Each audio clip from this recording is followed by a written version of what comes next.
Denise Pridemore, your hostess for tonight. My special guest tonight is Daniel Klaes. You guys may have seen him on TV a few times, may have seen him speak at some events.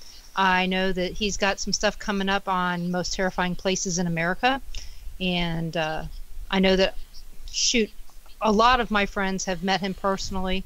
We were hoping to meet him personally, but some things happened that the event that we were going to go to didn't happen. At least didn't happen the way it was supposed to. That was the Manila Con. Yes. And it all worked out. I was sick anyway, so I didn't need to go. But things happen, and here we are. We get to meet, and one of the things that he said when I asked him to be on the show is, I have to follow Josh Hurd again.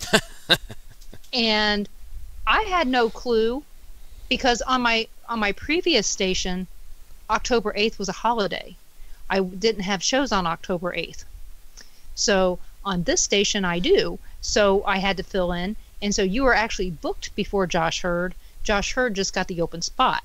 So you're not actually following him. Really. It's okay. I'll follow him any day. It's all good. I did not sound like that when I said it. It was in typing. It was a joke. I know. I love Josh. In our part of the country, I told him that he's a celebrity in our part of the country, and he's got a lot of groupies, and they all came out in the chat room. So keep that in mind. So, but during the last week or so, you have had a major loss in your life. Bernice Golden passed, and she was a big part of your life. Do you want to talk about her a little bit? Yeah, I'd love to mention her. I mean, she's somebody she's a psychic medium for 52 years. Somebody that I listened to when I was a little kid. She had a radio show, a nationally syndicated radio show called The Golden Hour. And later in life, when I promoted some events locally here in Buffalo, I did a psychic show, a psychic fair, New York's largest psychic fair at the Statler Towers in downtown Buffalo. And I, on a whim, contacted her, and she got in contact with me, and I wanted her to do like a giant gallery reading to come and be the headliner of the show, and she accepted it. And I was like, oh, wow, this is going to be awesome. I get to have Bernice Golden at my psychic fair. And she came in there, and she was wheelchair bound at the time because she had gone through a brain surgery, and we connected. We definitely had a connection. She talked to me on the phone. I had some questions. I didn't really consult with psychics too much, but I believed her. I believed in a lot of the stuff that she was saying, because it always was. Everything she always said seemed to come true for me. So she actually helped guide me with the path with the Hinsdale House. She helped me guide me with the path with writing a book. Helped guide me down. She just was there for me, and when she needed somebody, I was there for her. She was at a point in her life where she kind of needed to reinvent herself, but she couldn't anymore because she was wheelchair bound, and she was stuck to her office, her home office, and she couldn't go to her office anymore. So I said, well, let's start doing a podcast. Let's start doing something where you can still help people from a distance. Let's get you back on the radio waves and get you out there. And we started doing these podcasts and on her Facebook page, and then broadened it out to Paranormal Warehouse Facebook page, and then started going on YouTube, and where else did we go? We went on Twitch, we went on Periscope, we went on all these different outlets for her just to get the word out, and started getting her busy again so she could do phone readings and readings from her house, and just kind of helped reinvent her. So she didn't want to quit doing what she was doing. She was just an amazing woman, and she got sick with double pneumonia. It seemed like she was getting better, and then took a little nap, and that was it. She was gone, and she told me she didn't think she was going to last till December. And I said, hogwash, Bernice. I said, you've been through worse things than this. You're definitely making it through this, and then I got the call from her husband last Tuesday, and they asked me to make a statement on her Facebook page, and it was just so hard for me. Because she just became like a grandmother, like a motherly figure to me. Somebody that I could count on to talk to, or And her family was my family, and it's 4 years of my life I've been doing, going over there on Mondays and sometimes Thursdays, and hanging out with them, and it's just it's hard. I know she's with me because she's been in my head. Last Wednesday night, I could hear her, speaking to me, and another psychic reached out to me and gave me a message that I didn't even know. And then even this past weekend when I was away, one of the psychics from Michigan, who I barely even talked to, came and gave me a message from her. And I know that the path that we're on and the path that we're all doing in this paranormal field is going to be a good thing, because if she's able to give us these messages and I have a connection with her mentally, like that, I can hear her where I have to say, Bernice, stop. I'm tired, like, shut up for Christ's sake, where we still have this funny connection, and she's still there, and I feel like she's like guiding me, and I'm still going to be able to ask for her advice, and I'm still going to be able to listen to her when I need to listen to her, because it's just an amazing thing. But it sucks. It really did stink to lose her. We had some big plans. Well, she had some big plans for us, stuff she wanted to do. She was going to get up and walk again and go on tour and do all these big things, and I was there to support her. I was like, well, she's doing that now. Absolutely. So,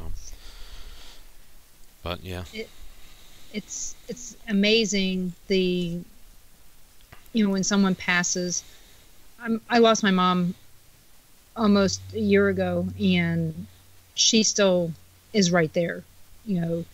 Every radio show that I did until she got bedridden, she listened to.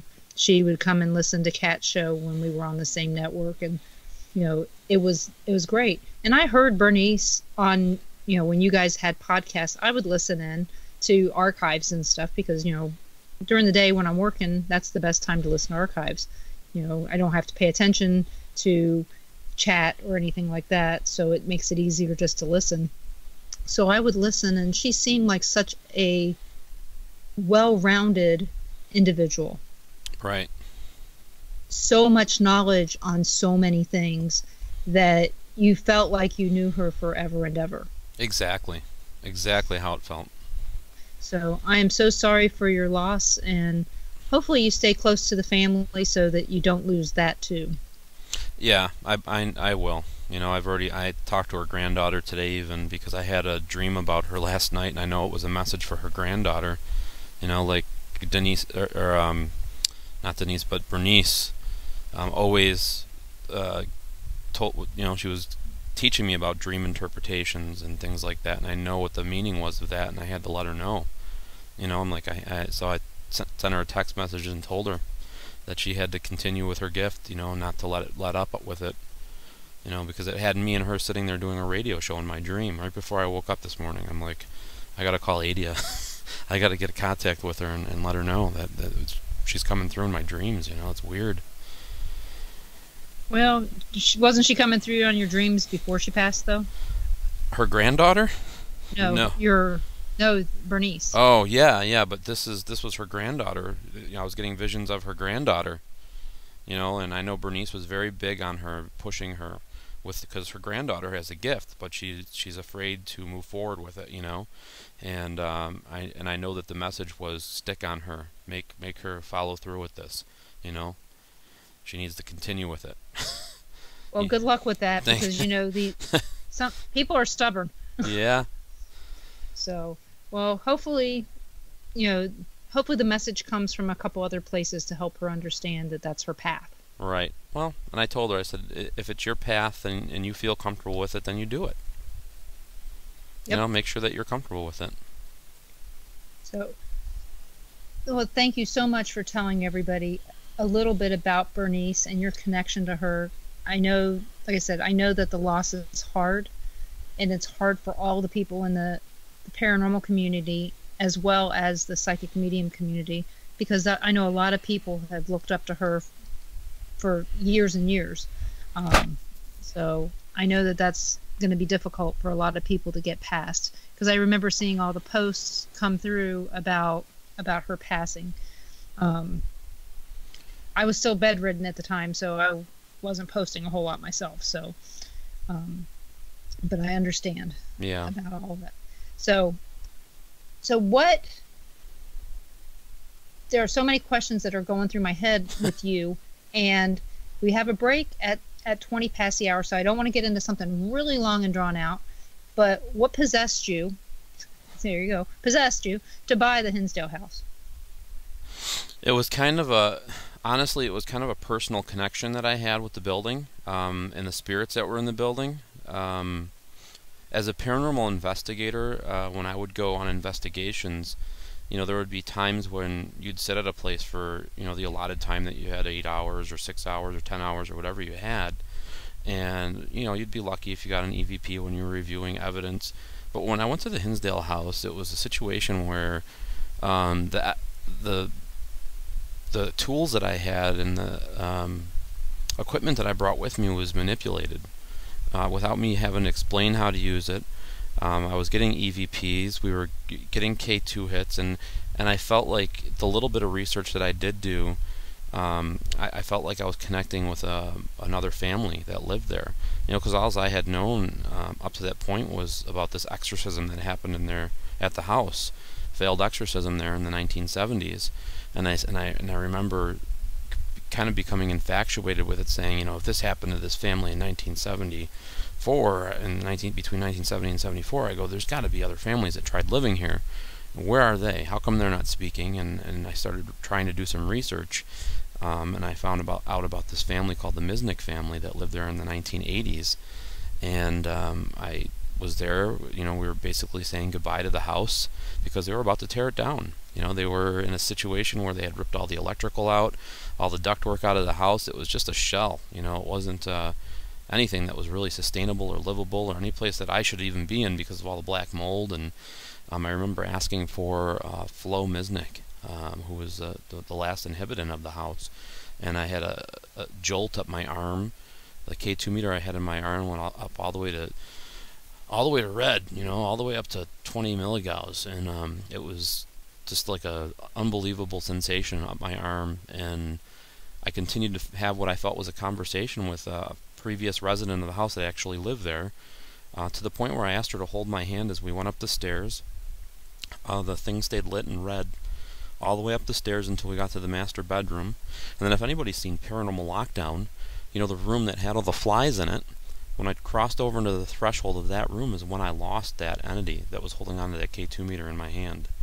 And it kind of just solidified the fact that we need to save this place. This is a gem. This is some place that we need to research more. And it would suck to lose it, because there's so much more that we need to learn. And if there are the spirits are here that we can speak to this easily, we can't just let them knock this house down. So I had, pledged to try to get it. And I met with the current owners and went down to Cuba, New York, and the toughest part about that was trying to convince my wife, because we had just closed on our house for a new house that we had just built, and you being married, how hard would it be to convince your husband to buy a moldy infested, bee infested house that needs a roof, and hey, I need $10,000, honey, but it was. Well, I have to say, before I got sick, it would have been a whole lot easier because I got sick from mold and fungus. Yeah. So, needless to say, it'd have been a whole lot easier last year than it would be now. Yeah. So yeah, but she was very supportive, very supportive of the whole thing, and we if it worked out, it worked out, and we went down and signed the contract. I even second guessed myself a couple of times, before I went to sign the contract. I remember going there just to look at it one more time before I signed the contract, and I looked at the 4-foot high grass and the doors wide open on the place and the leaky roof and the black mold throughout the kitchen and not working bathrooms and just all these. There was 500,000 honeybees in the floorboards of the wall of Mary's room, which is the room with all the flies in it. And I knew that we were going to need to get taken care of before we could even do tours or bring people on the property, because it's liability, Yeah, so did you get a beekeeper in there to get those bees out and they start their own bee farm? Of course. Yeah, we have haunted Hinsdale honey available down the road now in Hinsdale, so you can actually go and get the honey from them. there's a little stand down on the road in Hinsdale that you can get haunted Hinsdale honey, which is pretty neat. Yeah, that is. And I can get free honey whenever I want now. Well, that's interesting. I know somebody who sells coffee if you need to have coffee to go with your honey. There you go. So, and it's haunted coffee. So there you go. That's cool. But so you already had, before you knew you were buying a haunted location when you bought a haunted location. Right. Because a lot of people, when they buy, historically speaking, until recently, people did not know that they were buying someplace that was haunted until they bought it and they were restoring it and they find out, oh my God, I got a haunted place. I got to figure this out now. That's correct. Yeah, I knew that this place had unexplainable evidence coming out of it, and it was what my passion was for, and that's why I bought it for research. I knew that nobody was going to inhabit the place. I knew that I wasn't going to live there. My whole goal was to get it, bring teams in that could help me research it, because I knew it wasn't just for me. It was not a job that only I can take care of. It's going to have to be a collective effort of teams and paranormal enthusiasts that come in to help debunk and try to figure this place out, because it has a lot of layers to it, and that's what we've been doing. And right off the get-go, it was like a unbelievable amount of support. I needed to get that roof done before Christmas. That was the big thing. That roof was another 10 grand. I was getting quotes between 10 and 12 grand to have that big roof. Yeah. And with the help of the paranormal community, we had what was called a Day of Caring, and we had 63 people show up that brought supplies, donations. We ended up getting the whole roof done for about 4 grand. Complete tear off. People came and donated their time, and it was the biggest weight lifted off my shoulders. It was amazing. Just to know that there was that type of support. That's the type of people that there are in the paranormal community. They love preservation. They're not in it to tear things down. They want to preserve things. They're historians, and it was just so amazing. It was just unbelievable that the amount of support we got. We still do to this day. I mean, people support it. So it's great, and we're actually moving our efforts onto other locations now, where we can actually help restore and keep other buildings up as well that were going to be torn down. Well, we'll have to talk some more about some of those other buildings after the break, because I know that once you get the roof on, you can at least stop some of the water damage. Exactly. So, and that also keeps, then you can start working on other things inside while in the winter months, so that you can get rid of the mold or at least remediate the mold and all the other things. So there's a lot of things that you're going to have to, that you had to do just so you could get it ready for Haunted Lockdown, because that was the first show I ever saw it on. Yes. So, and I know that, I don't even know, we'll have to talk about how you even got them to even notice that it was there. That's the other thing. But hope everybody will come back after this break.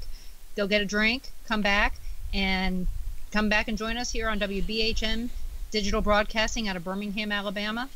We'll see you in a few minutes.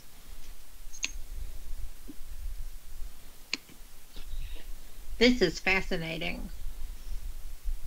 And I'm sorry about Bernice. Thank you. She must have been just an astounding woman.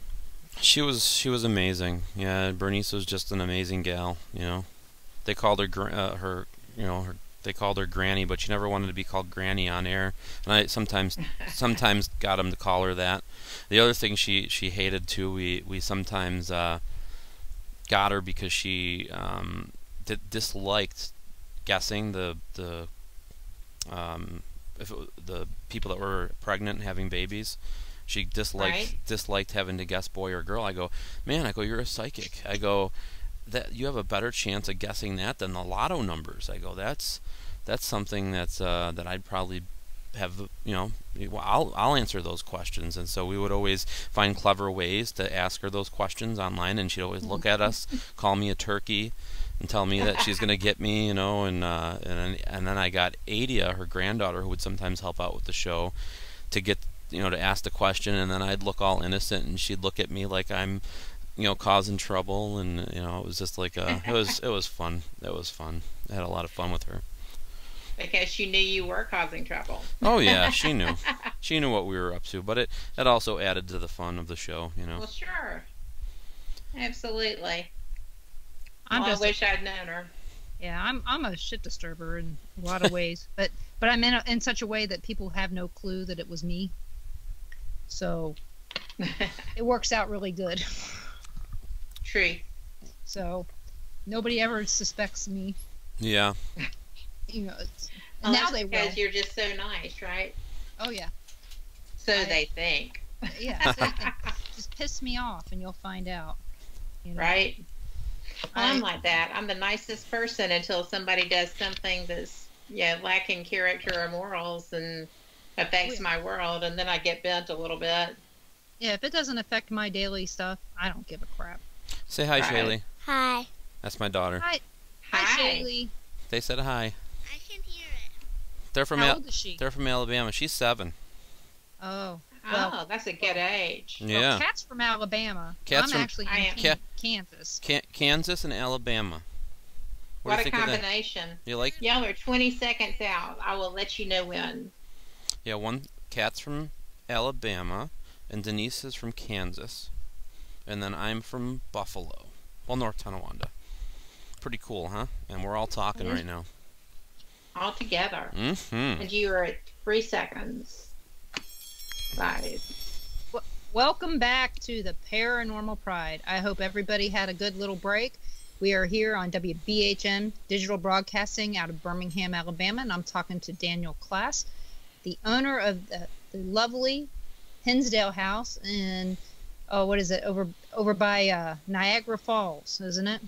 No, it's actually south of Buffalo, about an hour and a half south of Buffalo, closer to Olean, New York, about 45 minutes away from Erie, Pennsylvania. See, I'm from Baltimore. Mm-hmm. And so I know that other part of New York. Right, the big York, city. Yeah, and I lived in Paterson, New Jersey, so I know New York City. I know that part, and the part of Pennsylvania that I know is Gettysburg over. Right. Yeah. So I don't know much about around that part because you know what? You guys get too much snow. Not too bad. I don't Syracuse. like snow. Syracuse is actually the king of snow. Actually, Flagstaff gets more than Buffalo. There you Did go. you know that? Hey, But, exactly. And I had no clue until I drove through there. But I hate snow. We're looking to move to Florida. I hear I can get some pretty cheap houses in Mexico Beach right now. Oh, geez, yeah. Don't know where they are, but my prayers go out to the people in Florida and Georgia, and even the people in Danville, Virginia, that lost their lives in the hurricane. I actually have family in Danville, Virginia, that I haven't heard from, so don't think they're the ones that passed. I would have heard if they passed, but I feel bad for all the people that are missing someone, that and all that. It's just horrible seeing all that, and which makes you think about all those other hurricanes that have hit and things like that. Natural disasters that end up becoming paranormal playgrounds for paranormal investigators. I hope that's not what happens in Mexico City. Yeah. Or Mexico Beach. So, but that's a whole other story. So, but prayers for all those people that are affected and still affected. Even the Air Force Base was almost a total loss down there. It's just, it's just mind-boggling. But you know, when I was growing up, everything I ever saw was all that whole part of New York was always under snow. You would see people up on their roofs shoveling off their snow. Of course, the blizzard of '80 was bad. I think all of us got really bad snow that year, and I just remember that. But, I've been out here in this part of the world for a while. We don't get that bad of snow, usually, knock on wood. We had snow last night. See, we haven't had any snow yet. We had flurries just to the north of us. So that's what I'm told. I didn't see anything. I'm not looking. I saw the pictures from Minnesota this weekend. I was glad I was in Michigan. I was like, wow, look at all that snow in Minnesota. Oh yeah. Mm-hmm. I saw that. So tell me about the Upper Peninsula Paracon. So this Upper Peninsula Paracon was amazing. It's called the Little Traverse Bay Parafest. And it was unlike any other Paracon that I've been to before because it was all contained in one hotel. They're normally contained in one hotel, but it was small. There was like 125 people there. Everybody paid and hung out the whole day, Friday night to Saturday evening. And every presenter spoke, and everybody stayed and listened to the presenter. The vendors were all well taken care of. It was like a family reunion to me. If I didn't know the people there, I got to know them by the end of the 2 days because we ate lunch together, we ate dinner together, we chatted in between the lectures, and it was really well put together. And even after Friday night, after the lectures were over, they rent these cottages out for us. So we were able to invite people to the cottages to hang out and have beverages and just chat and talk paranormal. And I know the Friday night it was bad. I was up till 4 in the morning, 4 in the morning, and I was like, I need to go to bed.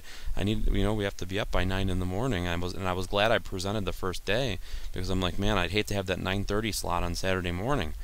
But it was just an amazing event, really well put together. I felt blessed to be a part of it, and it was just great. I loved it. Was Rick Wade there? No, I did not see Rick. I did not see Rick there. He has eluded me. I've spoken to him online and I've watched some of his live stuff, but I've never actually got to meet the man yet. My mom knows his family from their bluegrass days. Oh yeah?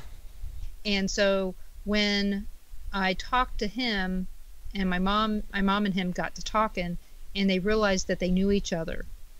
And she goes, how in the heck did you find him? I said, I needed a guest for our show because somebody had canceled suddenly and I was on the road, and I sent Rick a message and I said, can you be a guest? And he said yes. And so in a hurry I got to know him, and I started talking to him and found out that his bluegrass family knew my mom. And it was just really kind of weird. He sent my mom one of his books, and so they got to know each other. So they had a special relationship. And my mom didn't believe in the paranormal. So for me, that was a big deal. That's a big deal when she didn't believe in it until I got on TV, and then she believed in it. So that's a whole other thing. So back onto TV, how in the heck did Paranormal Lockdown find out about the Hinsdale house? This was a location that actually Nick knew about. He was actually researching it. It was back when he was on Ghost Adventures as a potential location to go to. It was someplace he was kind of infatuated with. Now I had no clue. I had no clue that it was Nick Roth. I had no clue that it was this new show that he was putting together. And I remember getting an email, as I do. I get many emails from potential teams that want to come in and film their show, which is great. But the thing that really stood out was they were coming forward with so much more information than I ever had, and so much more background information. Like this team, whoever they were doing their due diligence to try to find out information about the Hinsdale house and its history and what could be making it tick, and I was really intrigued by it. So I had reached out to him. It was Nick's cousin Justin, and we started having conversations about it. I was talking about what I found. He had showed me what he had found, and I'm like, yeah, you guys need to come and film your show here. This is going to be great. And he's like, all right, well, we got to do everything legit because it may be on network television. So sends me the contract in the mail, and not till I got the contract in the mail did I see that it was Groff Entertainment. I'm like, huh?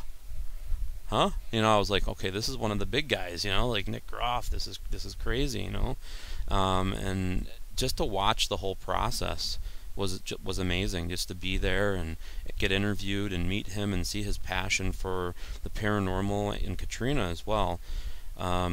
They really dive in, they really dug into the location, and I've got to see it a couple times. I've been on a couple of filmings with them, and it's very respectable because it's some of the shows that are out there, you think are embellished, to be there and watch what they do.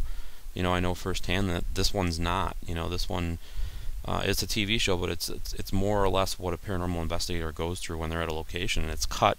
It's 4 days worth of film cut into an hour. An hour show. 42 minutes. 42 minutes. So it's crazy.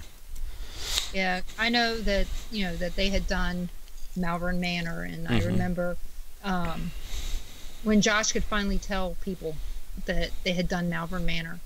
It was really very interesting, and he's sitting there telling us about it, and I go, okay, well, we're getting ready to investigate. I need to go change into something warm because there was no heat in any other part of the house, and it started snowing.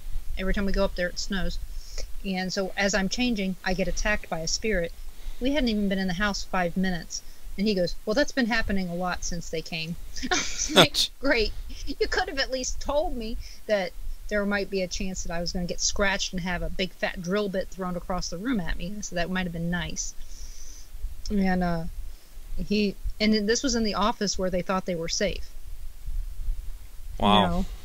And I was like, I'm sorry. I didn't want to break the news to you, but it was one of those things where, my cousin, first time she sees me in probably 12 years, and the first thing she gets is me coming out of the room going, I've been scratched and something's been thrown at me. And so Josh is like, oh my God, this is going to be a long night. But your place and his place in a lot of ways, as far as mold, roof, things like that, having to get it all ready to have people in there is very similar. Oh yeah. And I know his story about getting paranormal lockdown in there was totally different. Johnny Hauser called and said, hey Nick, you got to check this out. Yours was Nick's already been there, he already knew. Well, Nick had never been there before. He just heard about it. Had heard about it, and was just on his bucket list of places to go. Wow. And he wanted to pick some new locations that had not been on TV yet, that were new, So, and this definitely has that story to it. It has more of a story than just the exorcism, and it's a pretty cool location for that purpose alone.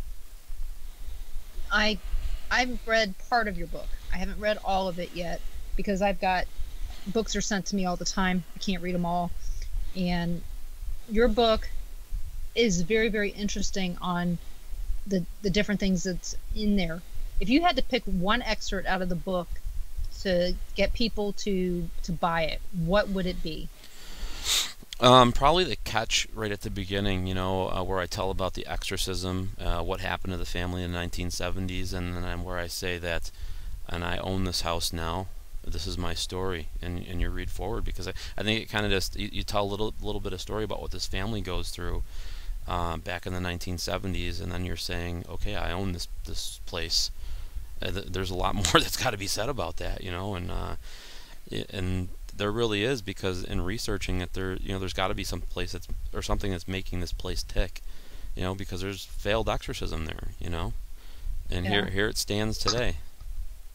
Because I know I interviewed Brett Yakabuchi. Oh yeah, and he was there. When did you interview him? Right after he was there. Oh, okay, cool. And I interviewed Chuck not long after that as well. Mm-hmm.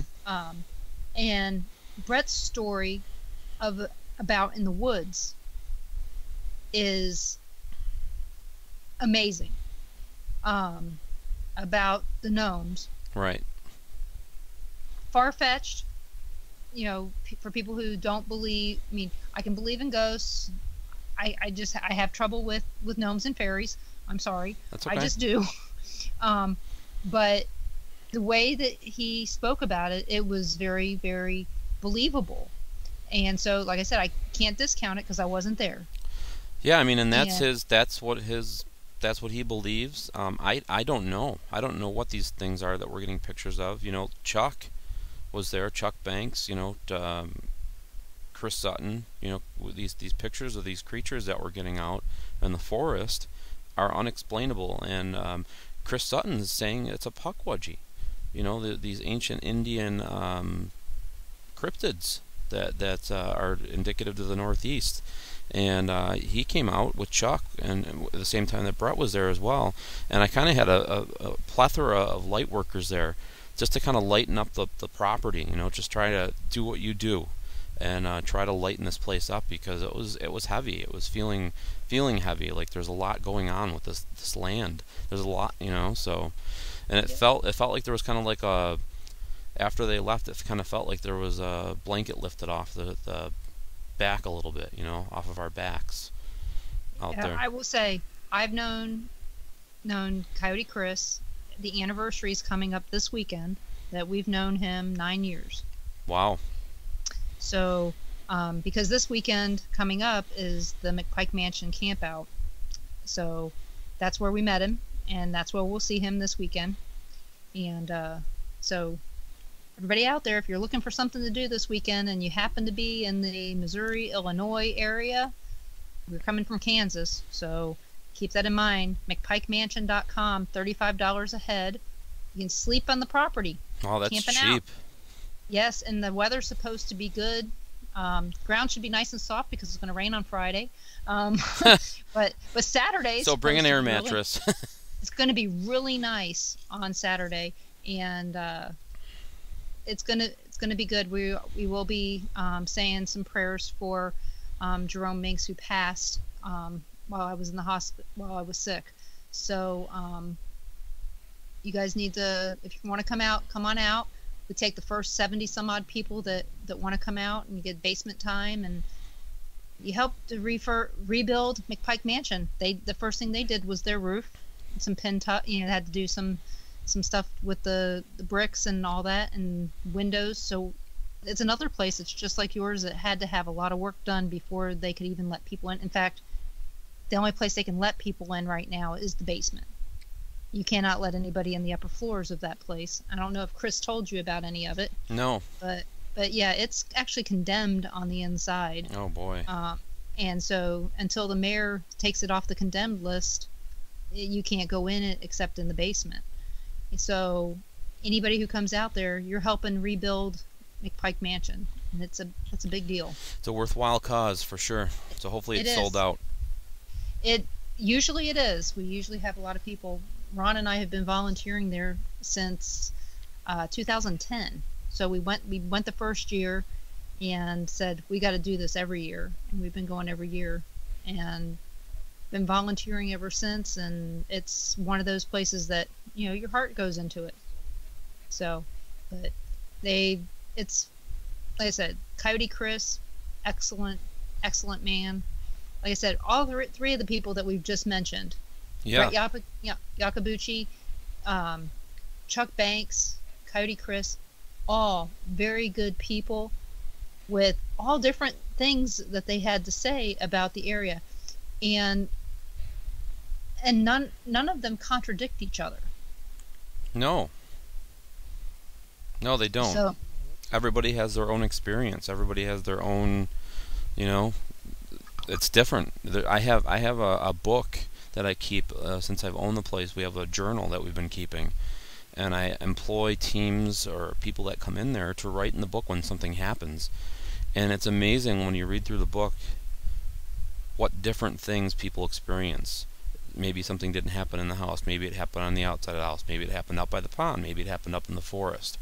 Maybe it happened out by the hanging tree. It's just amazing the different stories that you get. I'm actually going to be writing a new book with all these stories, all these different, so it's not just me. It's not just this guy that bought this house that's trying to make money from this haunted location. I'm going to have hundreds of teams from 5 different countries that came into this house that have had experiences here in their own words, telling their stories in this book. And it's going to be, in my opinion, it's going to be a really cool thing to check out, so I can't wait. I'm putting that together right now. I was going to ask that question because what's good is it to have all this information if you're not going to use it? Yeah.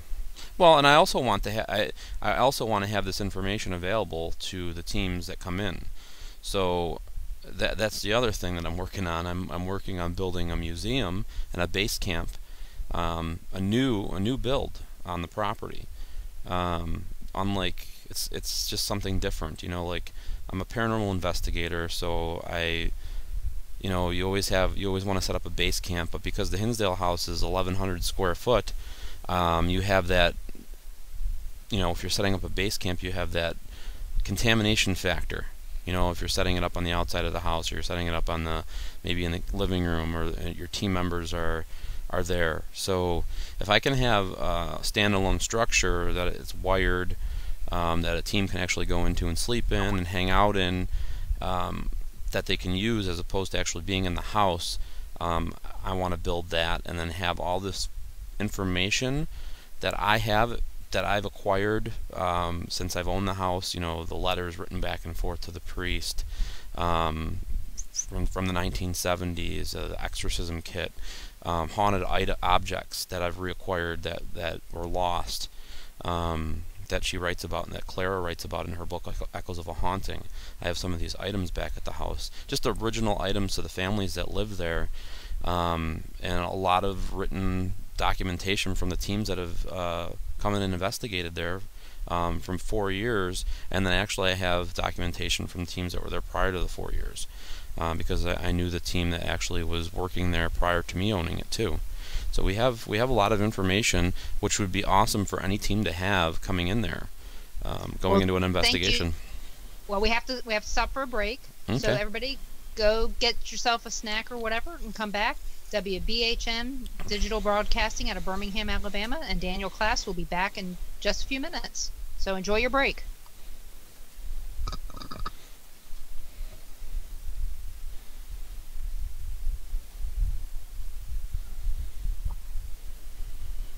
Yeah, see, when you say 1,100 square feet, that's about the same size as the Sally house. Yeah. And the Valiska Axe Murder house. Mm-hmm. The Valiska Axe Murder house, they have a building outside where you can set up base camp. And they have a restroom out there and heat, because there's really no heat in the house. Have you ever been out there? No. Valiska? No, and then the only other place that I know that has an extra building too, I know like the what's the one in Indiana too? The Willow's Weep has another building on the outside as well. Well, that would be Dave. Yeah, Dave Spinks. Yep. I know Dave very well. He came all the way out to the Sally house to meet us when we were doing the tours. But since it's a long story, but it's not worth going to anymore. But it's haunted by something different now. And it's not haunted by the original spirits that were there, but that you'll find out about that later on. But we filmed a movie there with an actual real movie team called The Deep Darkness last year. Oh, okay. And they're doing a post-mortem the weekend after, was it November 3rd and 4th? We were supposed to go up there so I can tell them all the stuff that's happened since. So. Oh, cool. Including the not being asked to come back because we cleared the spirits from the house. 20 seconds. Well, that's good. It needed it. It definitely needed it. 5 seconds. 5. Welcome back to the Paranormal Pride. I'm your host, Denise Pridemore, and I'm here with Daniel Klaes from the Hinsdale House. He has been fascinating us with all kinds of information about the Hinsdale House. And I know that you're affiliated with other locations as well. Aren't you affiliated with the Wildwood Sanitarium as well? Yes, yes, that's a new location that we're renovating now. We're kind of taking the same platform that we did with the Hinsdale House and started running tours there on National Ghost Hunting Day. And we're in the process of renovating the roof there as well. The building is in a much better shape than the Hinsdale House when I got it, but it's a situation where it needed to be preserved, so it didn't get knocked down. So we have to do some structural things to it on the outside with the bricks, the porch, the roof, but it's structurally it's sound. We've gotten actually the old the candle, or not the candle lights, but the old gas lighting working in the house, which is really neat. It's actually an old sanitarium, and it's an old tuberculosis hospital. It's a small hospital that was it's a smaller community, so it looks like an old mansion, but it's what it was used for back in 1907. There was a lot of those across the country, and most of them have been torn down or turned into apartment houses. Right, and that's what this was turned into at one point. So it's getting turned back into what it originally was used for. It looks really neat with the brick, and it also looks like it has some other stone on it as well. Yeah, just touching the stone, you can you can feel the energy coming from the house. You can feel it's just amazing. Going in the basement's the weirdest for me there, because that's where the electroshock tubs were, in the basement. Just to think that what people put themselves through, back in the day to try to cure the tuberculosis. I know that they were looking to make themselves feel better. There was no cure, and they'd tried anything. So with all this illness that I've had, I had to have a tuberculosis test. Mm-hmm. And they still do it the same way that they did back then. And I asked some questions, and I said, so if this comes up positive, I said, so where do you guys send me? And they looked at me, and I go, there's no sanitariums that you can send me to anymore, is there? And I knew it was going to come back negative, because I knew I didn't have tuberculosis. But that was one of the tests. When you have anything with your lungs, the first thing they do is they do a tuberculosis test. And so it was kind of weird that's the first thing I thought of was, all these different tuberculosis hospitals that are out there. And, you think about it, so many people went to these places with hope, and then they didn't really have hope. Right. Because we all think of, the first one we all think of is Waverly Hills. And then the second one I believe everybody thinks of is the Elms, or not the Elms, the one in Eureka Springs. The Crescent. Crescent, yes. I would believe those are probably the first two that come to everybody's minds. And those places were horrific. So, but in the, when you see these little buildings and you go, that was a tuberculosis center? It doesn't look like it could have been. But, Alton, even, you talk to Coyote Chris, he could tell you about the Enos Sanitarium. Yeah. There was one there as well, right on the Mississippi River.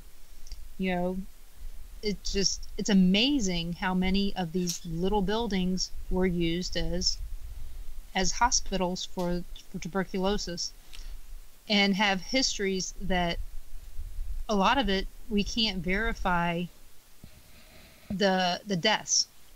Even though they were hospitals, we can't verify the deaths from tuberculosis. So right, that's yeah. what's sad. The cool thing about this place, it was built in 1907, and they actually do have some of the old records of the staff and the history of the people that worked there. So it's kind of neat in that aspect. So they have names of nurses, they have names of the doctors, and they have some pretty cool history of this particular location. So it's because it's such a small the Cattaraugus County, it was such a small county in New York City or state, so it's hence the size of the clinic, But it was in a picturesque area, as most of them were. As you would go in for the later days of your life if you weren't going to make it. They tried to make it as theoretically as peaceful as possible. I guess that's good for the smaller ones would probably, because they were smaller, they could keep better records. Yeah. You don't have tens of thousands of people coming through, and the overcrowding as bad as it could be, and yeah, because like once the rooms were filled, you couldn't put them anywhere else at this place. You couldn't really crowd them in. So you got what you paid for at this place. So how often are you guys doing paranormal investigations at the Wildwood Sanitarium? We do. We have it. It's not lived in. It's a same situation as Hinsdale, so we open it up to teams to come in whenever they want. If it's open on the calendar, they can come in. But we do. It's October, so we're running tours ourselves every Friday there. We're doing another one this Saturday, sponsored by a radio station out of Erie, Pennsylvania. But we're, it's make it or break it season. We have to do what we got to do to sustain it for the winter. So we're running a lot of tours right now at both locations, like public tours. And then you also have you also have a show on VidiSpace. Yeah, I have a show. We have a show on VidiSpace called Within These Walls, which is a lot of fun. And can you explain what VidiSpace is to those who don't know? Yeah, VidiSpace is a concept that Nick Groff and Elizabeth Saint came up with. It's an online streaming network that's available right now online through vidi.space, or you can watch it on Amazon Fire. And a lot of the shows are getting put on Amazon Prime right now. It will also be available on Roku and all your other streaming devices as well, like Sony. What are the other devices that the kids use? A lot of those, like their gaming systems and stuff like that you can stream through. But the big ones, Amazon Prime, and Roku will all be available probably within the next 60 days. And a lot of I know, like the Nick Groff tour, which when we do the Nick Groff tours and go on tour, we film those live, and those are actually being, they all just got put on Amazon Prime, I think, yesterday. So if people are wanting to watch Nick Groff and some of his stuff that he does live with the public, it's unedited, raw Nick Groff tour. It's awesome, and some amazing evidence has been caught at some of the locations we've been at. I was at a couple of them. Brushy Mountain State Prison was filmed. The USS Hornet I was on out in California with him. The old St. Joseph's Hospital in Ohio. Blessed to be able to do that with him. And it was those are all available to watch online for people right now on Amazon Prime or Amazon Fire. And like I said, it'll be on Roku soon. It's like Netflix, and it's for paranormal enthusiasts, and it's gonna go off into UFOs. It's gonna go off into Bigfoot. There's all these different spaces for everybody, and they're like channels. So when you sign up for VidiSpace, you're gonna have access to all these channels. So it's pretty new. Documentary space, wrestling space for people that like wrestling, and I'm kind of I like that, and I've been helping her with that space too. Get some content for that, some local independent wrestling stuff. It's just a really neat concept to have live, unedited, in your face type of investigating that normally wouldn't get put on TV. And after they started doing this, it's funny because then network TV started having live investigations. It's like they were copying it. But it's one. Yeah, one show. And to be honest, I was one of the people that I did not like the first host of that. I kept calling him Sparky. His name was Blaze, but I kept calling him Sparky. I couldn't remember his name, and so I kept calling him Sparky. And I just didn't know what it was about him, but I didn't like him. But so when they replaced him, I was happy. So I don't know what there was about him, but when I saw that, I was like, "Hey, Ron, I guess I was right. They were going to get rid of him anyway." But no, I don't know if I haven't watched VidiSpace. Mm-hmm. To be honest, I don't. I have 4 kids, 2 grandkids, 6 cats, a husband, and a full-time job. Sure. I don't have time for a lot of extra stuff. You know, and my husband wants to watch TV. He wants to watch football when he wants Sure. to watch football. So I watch my soaps. I'm never going to give those up. I don't know why. Um, I'm old. Just going there. I'm old. So don't bother me during Days of Our Lives, people. Just don't. But it's just that I just don't have all the time. And I love the radio shows. I love listening to Paranormal Experience with Kat Hobson, and Fate Magazine Radio with Kat Hobson, and Ghost Talk Radio with Shelley. I love that, and I love listening to Paranormal Radio. I just can't sit and watch. Because you can do it and do other things Right. at the same time. My thing is I can't watch the flashlight trick anymore. True.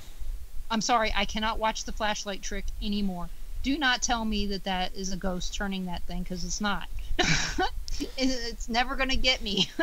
And so that's my opinion. If you have a different opinion, I'm glad you do, but please don't come to me with the ghost light, with that flashlight trick and say it's a ghost, because I'm not going to believe you. Well, the thing is like for my show, it's an hour. You know, we have an hour to film, go live for and you know as well as I know that the longer you spend at a location, the more the better evidence we may get, and then you have to go through that evidence and hopefully you get something. So the chances of me getting some significant evidence in this hour are slim to none. All I can do in this hour is go on and tell a story of the location. So we're investigating, yeah, we're using equipment, we're showing people what we do, but people seem to like the truthness to it as opposed to blowing smoke up their butts, you know what I mean? So I like that. and in the meantime, while we're actually doing that, we're talking about this location that we're at, and we're giving a history of the location, telling people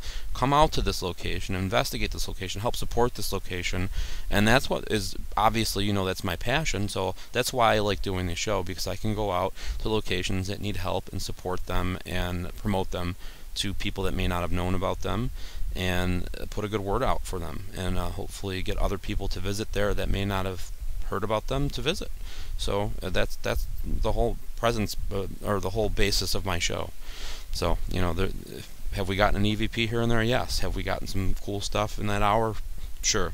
But it doesn't happen every time we film. You know, it's live. So, I mean, you get what you get when you're live for an hour, you know. But for me, it's awesome to be able to go in and promote the location, and actually people see. You know, crap doesn't happen all the time, especially in an hour. Right. So. Do you go back? On these investigations, do you go back and listen to it and say, okay, you guys remember when we went to this location? Here are some of the evidence that we got. Do you guys have a follow-up ever? Yeah, we do that, and the other cool thing is that people are with VidiSpace, people are live with us. So not only do we are we there, but there actually is a chat room, so they can actually like investigate with us. If they hear something that we don't, they could always bring it to our cameraman's attention. You know, the cool thing about like the first couple of episodes, like Nick Groff filmed us twice, Elizabeth Saint filmed us twice, you know, like, and then I have Tim Shaw filming us now. Like, I've had some superstars actually helping us through the whole process of doing this. And then you have people watching the show live, and then in the chat actually saying, "Did you hear that noise?" "No, I didn't." "Where did you hear it coming from?" You know, like it's kind of cool to have extra ears and eyes on us while we're doing stuff than possibly getting something that we didn't, you know, or maybe seeing something that we're not seeing to be able to go look at while we're at the locations as well, you know. Yep, that's perfect. And we are going to be going on a 5-minute news break here. So I hope everybody is going to go take a little break, come back to WBHM Digital Broadcasting in Birmingham. Daniel Klaes and I will be here when you come back. Cool. So you need to go get a drink. And there you go. Enjoy your break. So how long have you been involved in the paranormal? Because I'm going to be why don't I wait and ask you that later on, because I've actually got some questions in chat from people now. All right. So that's what I'm known for. I'm known for asking any question that they ask in chat. even if it's dumb. That's all right.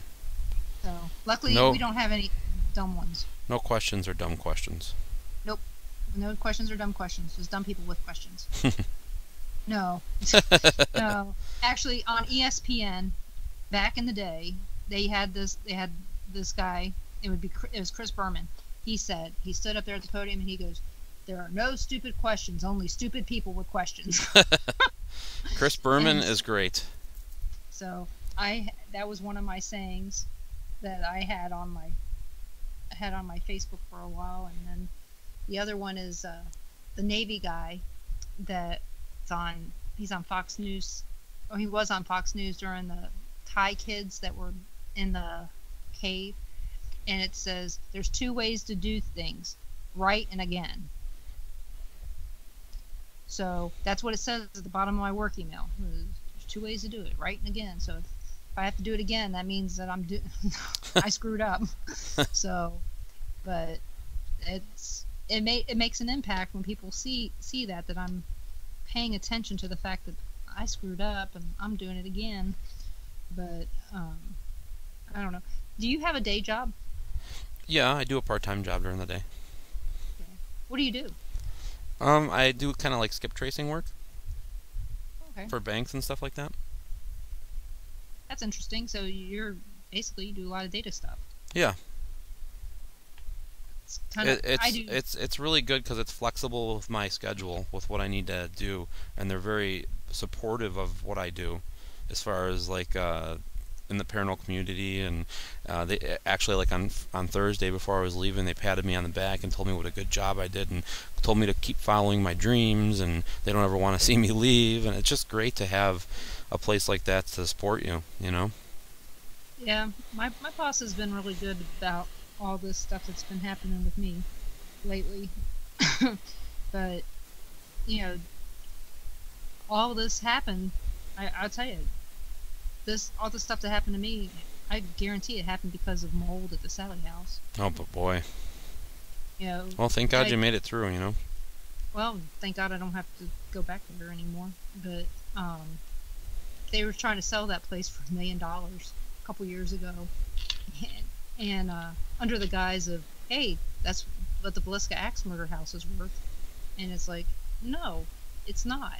It's, the Villisca Axe murder house is might be 10,000 square feet. It's smaller.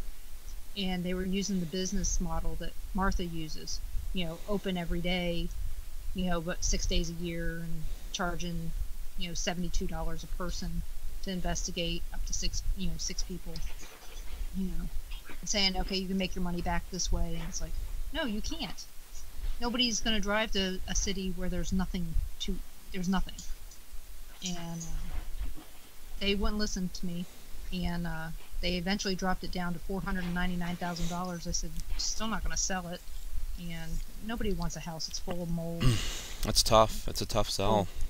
It is, and it's right across the street from a mansion. It might be worth $65,000. Yeah, because you're going to have to put $200,000 in to get the mold out. I mean, it's. Well, you figure you got the mold, you got the stucco walls that are full of water, that if you hit them, it comes in. Oh wow, yeah, that's bad. Yeah. You talked about bugs. That Mhm. place is buggy as hell. We'd have wasps in the middle of winter. Wow. In the basement, in the coldest part of the house, in the basement. It's I don't know. I'm glad I wasn't volunteering this year, because I couldn't have done it anyway. With this being in the hospital and stuff. So 20 seconds. Okie dokie. All things happen the way they're supposed to happen, right? That's the way I look at it. Yep.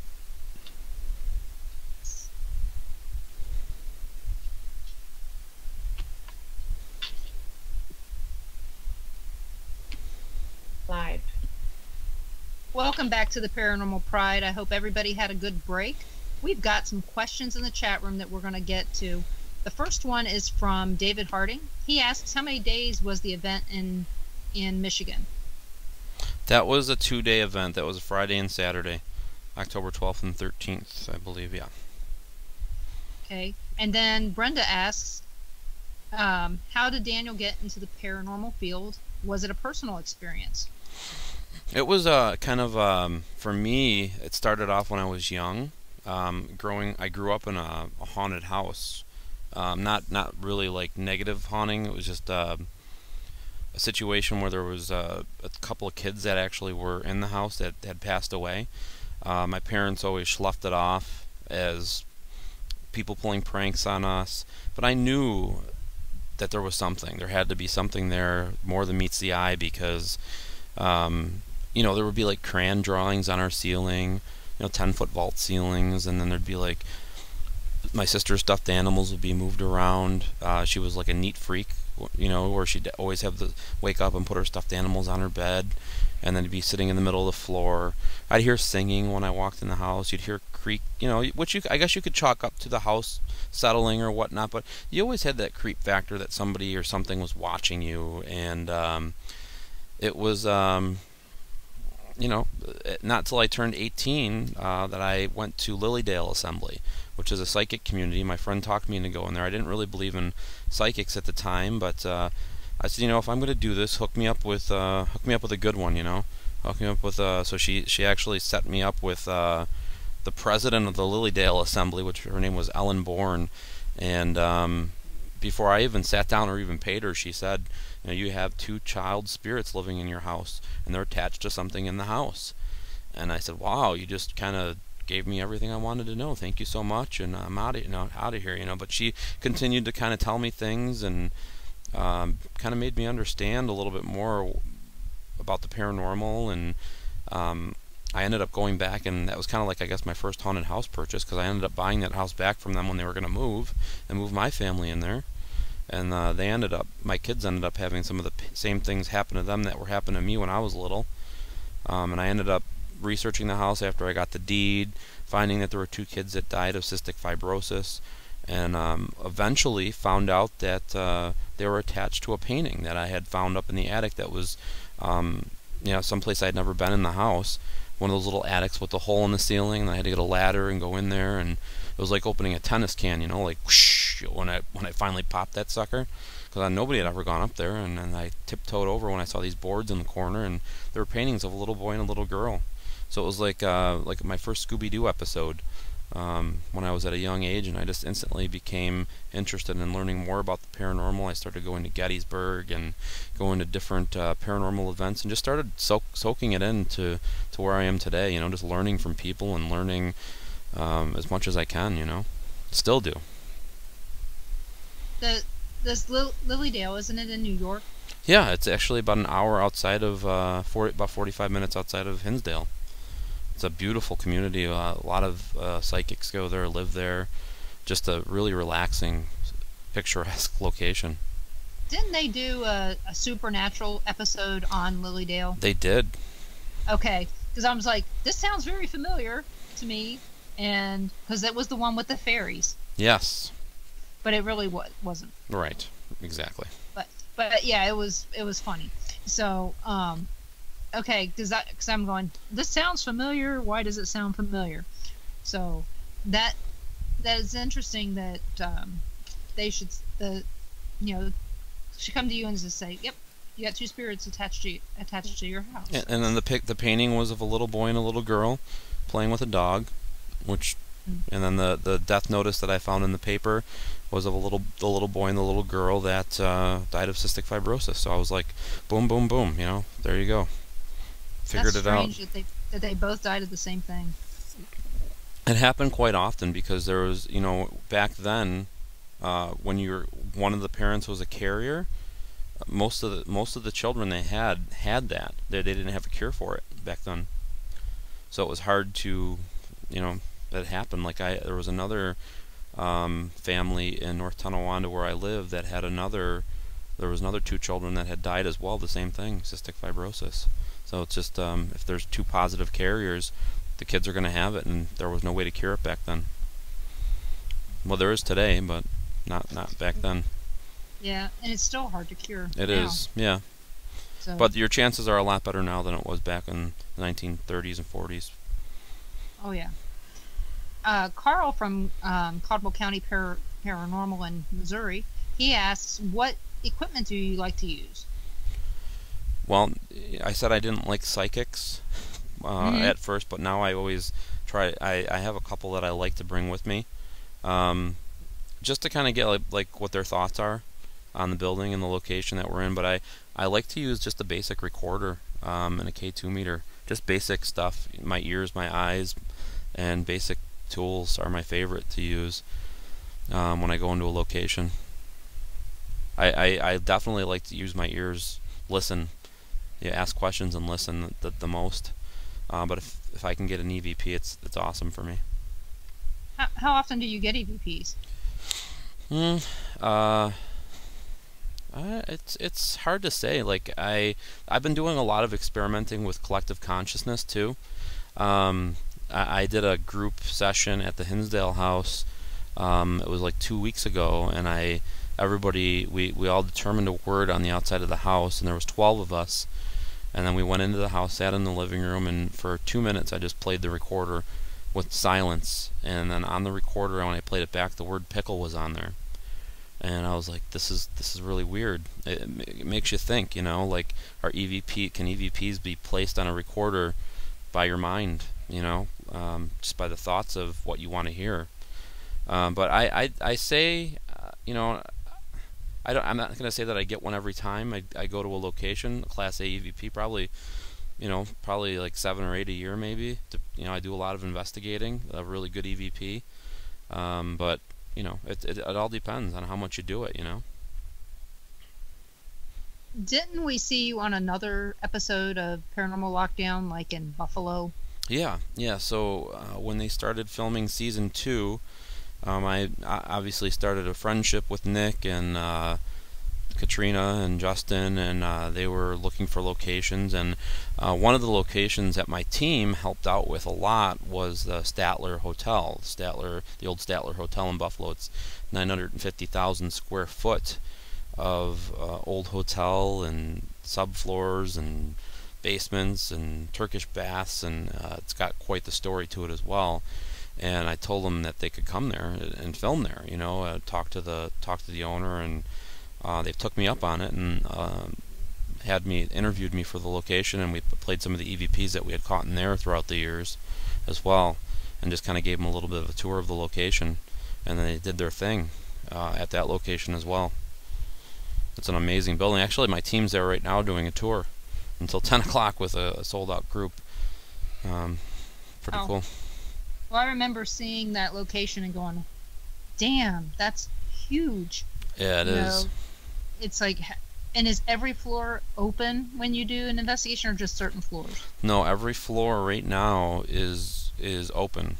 There are certain floors that are just old office buildings, because it has been bought so many times and so many people were trying to reinvent this old Statler Hotel. That was a mixed office space. Then there's actually the old hotel rooms from the Statler Hilton that were never renovated. So there's still some old hotel rooms on some of the floors, and then some of the floors have been gutted already for repurposing, because they're going to start, reusing and rebuilding the building again. They've put $4.5 million into the ballrooms.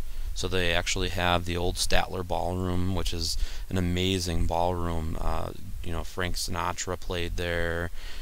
Tony Bennett played there. Elvis stayed there when he played in Buffalo, but he always rented out the 5th floor.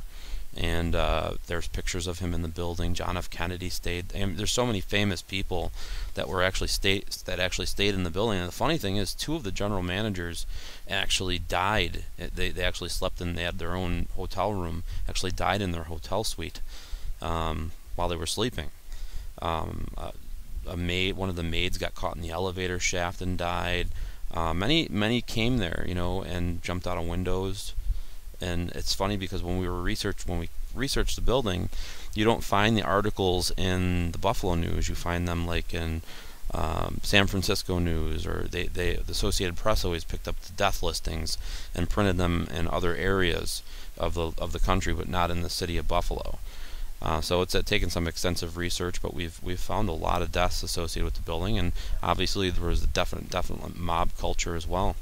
that we didn't really dive into too much because of protect names and stuff like that. But it's definitely an amazing building. Just an amazing building. It's beautiful. What they've done with the old ballrooms, just as beautiful. They're booked with banquets there on weekends for 2 years, just because of the beauty of the building for the ballrooms. So how long do you think you'll be able to do paranormal tours there? Well, we've been doing them there for 7, 8 years, and I think that they'll allow us to keep doing them. You know, we're very respectful. The general manager of the building loves the paranormal. He's come to the Hinsdale house, and he's gone on other tours with us. And I think that as long as we stay out of their way, we do them on off nights, like on a Monday night when there's nobody there. We do the tours. If teams want to come in there, it has to be it can't be on a Friday or Saturday. So everything has to be worked around their busy stuff, so. And then we also do like psychic fairs there, so we'll have like psychic events there which is fine. They cater to that, so. That's interesting, because like I said, when I saw that building, first of all, I thought, oh my God, this is beautiful. And then second was, oh my, how in the heck can you investigate that much space? You can't. No, you have even to in do the it multiple days. Even in the 4 days, I know that they had to pick locations to concentrate on because it's 950,000 square foot of building. So they had to. We gave them when we took them on the tours, we told them the hot spots. Where do we get the most activity in the 7 years we've been investigating this place? Where do we need more information? Where do we need more digging in? And told them, and that's what they did. When they did the episode. Yeah, when you were talking about the research, that's true. A lot of times you won't find it in a local paper. You will find it in a small newspaper in a small town somewhere far out, in the middle of Kansas. Right.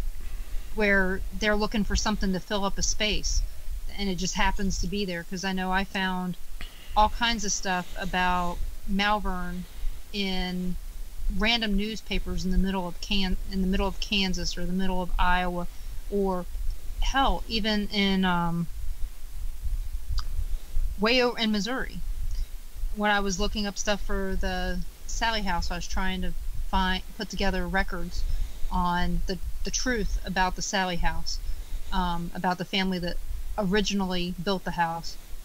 I had to dig through papers from Rhode Island all the way through Kansas to find information. Wow. So, yeah. And it wasn't easy finding this stuff, but I did find all kinds of connections to all kinds of other things to this family. Actually, I found a connection from the Sally House to the McPike Mansion in Alton, Illinois. Wow. Which is weird, but that's a whole other story. But you find that you may, when did the Statler Hotel open? 1923, and it was the first hotel in the country that had a bathroom in every room. And their slogan was a bed and a bath for $1.50, and it was it was opened by Statler, and then it was a Hilton. Wow. Well, it had to be good for Hilton to buy it. Yeah. Because Hilton doesn't put their name just on anything. Nope. No, they don't. They had only the best of the best for Hilton. Yeah, believe me, I know. My daughter used to work for them, and the stories are amazing. So. They're still like one of my favorite places to stay. They are. So comfortable. Those beds that they have and those pillows. Oh. Oh yeah. You don't compromise when you stay at a Hilton. No. That's for sure. It's much Best Westerns are good. Hiltons are a lot better. So, hey everybody, we're coming up on another break. So, guys, come back in a little bit. We're WBHM Digital Broadcasting out of Birmingham, Alabama. Talking to Daniel Klaes. We're going to be talking some more about all kinds of different things. And if you have any questions, please put them in the chat box, and I will make sure I ask those questions. See you in a few.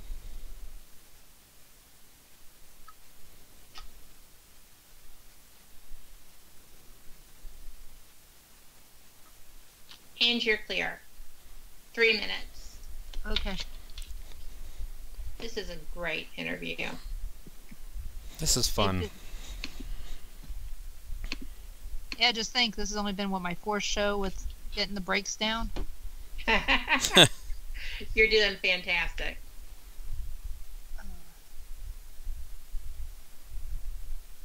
Oh, it's cold here. I did not know you went to Lilydale. Oh yeah, yeah. That's cool. I actually a lot of the psychics that I use for the psychic fairs I bring in from Lilydale, certified psychics to come and do readings at the fairs and stuff like that. Well, I know 2 people who have trained there, and it just amazes me. Well, you've got some good questions coming up. Yeah. I said that I have 2 friends that trained there. Uh-huh. And they just find it fascinating. Oh, yeah. I find it fascinating. Yeah. Because it's on my bucket list. Go hang out at Inspiration Stump. Yes. It's just it's if you want to have like a retreat for a day, it's definitely one of those places where you can just go and relax.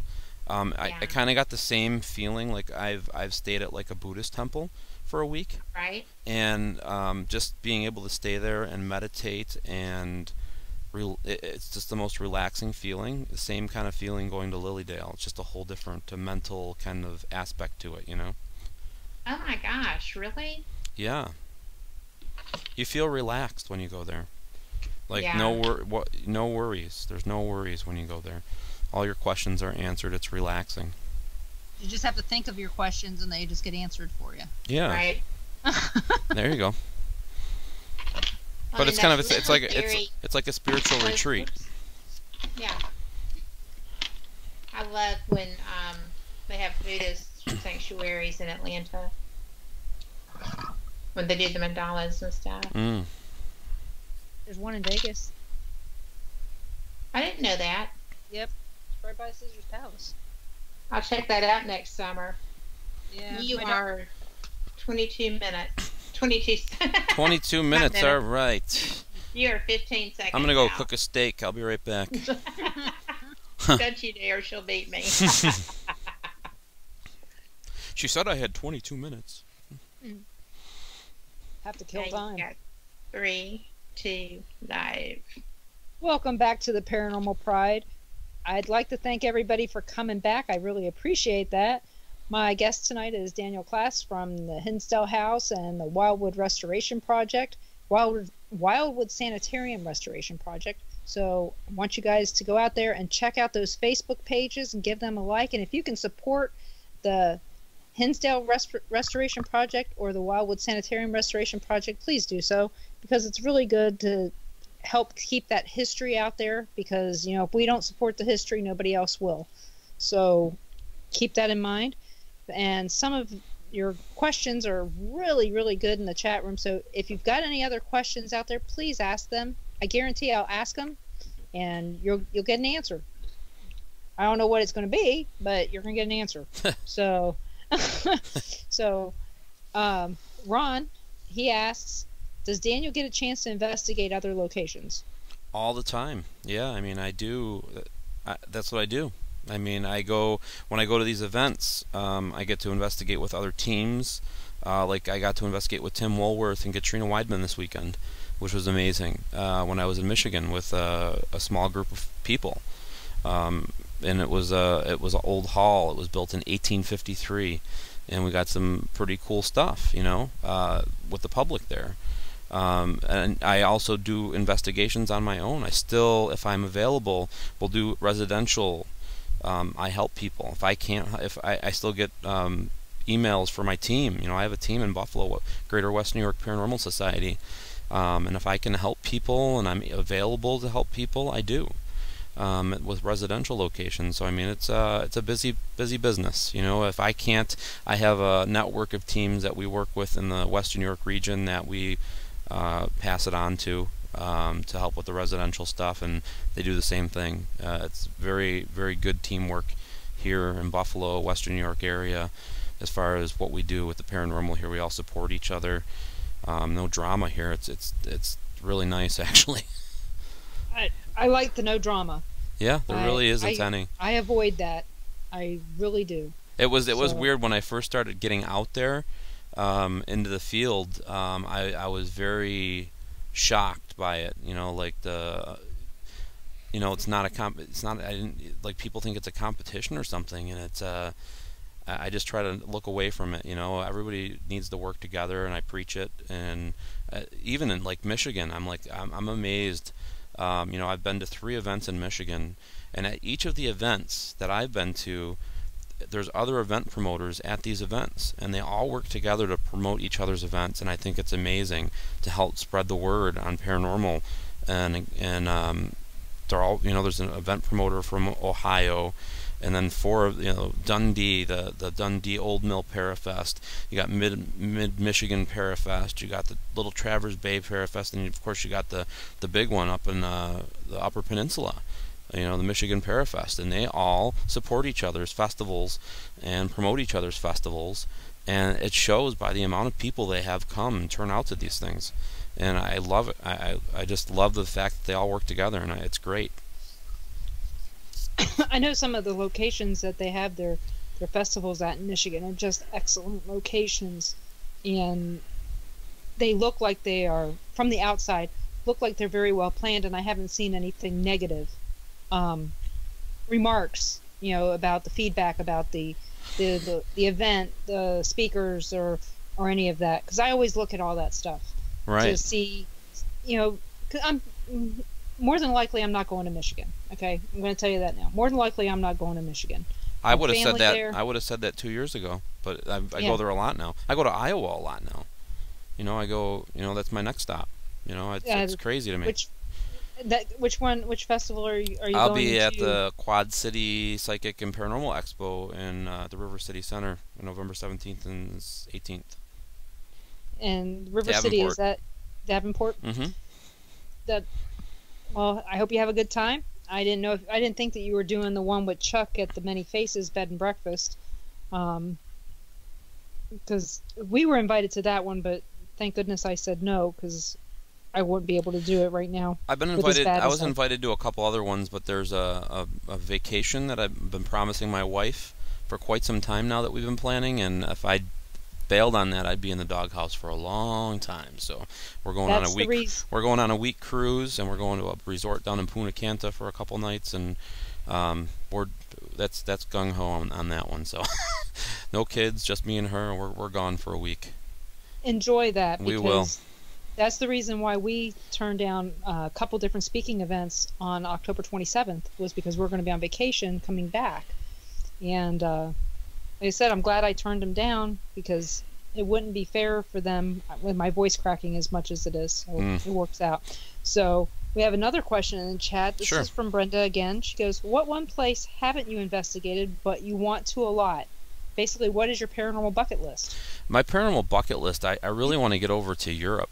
I think that would be pretty cool, and I'm gonna hopefully have that opportunity within the next year. I have there's a show called The Ghost Finders that's actually invited me to come and do some episodes with them over in England. I don't know what locations I'm going to be at yet, but just the history there, I'm excited. So we'll see what happens with that, But it's on my bucket list to travel out of country and check out some of the old ruins and be able to investigate some old castles and things like that. And I'm hopefully going to be able to do that next year. So I think that there's a couple places that you could investigate in the Dominican Republic. Oh, really? Yep, I'm thinking. I think it's Ponce de Leon's. Nope, that's Havana. There is a fortress there that I don't remember whose it was, but there is a fortress there that was built in like the 1400s that is available to walk around. It's like $6 American to walk around to check it out. And like I said, I have to remember who it was, but there's a fort down by Santiago. Yeah, I don't know where we're going to be cruising to, but definitely my wife's interested in that stuff as well. So if there's tours or things that we can go on to that nature, we would definitely check those out. I don't know what locations. I honestly, I just know we're going to a bunch of islands, Eastern Caribbean cruise, and that's going to be warm. She's going to be and she's going to be happy with that. So it's the Royal Caribbean cruise. So we're leaving out of Puerto Rico.